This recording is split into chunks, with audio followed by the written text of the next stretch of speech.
Today I am going to show you how to decorate an old boring plant pot by using any different colours of nail varnish.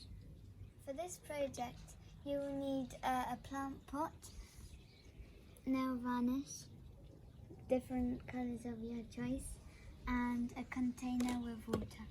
You can choose any colours you want, but it's better to use light colours and dark colours to create contrast. So I chose kind of pinky purple nail varnishes and into water like this,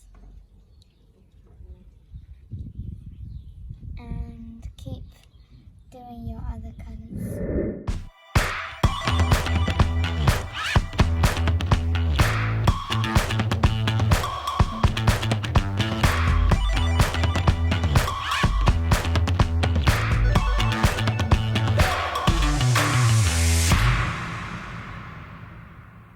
So now get your pot and lightly spin around so the nail varnish sticks to your pot.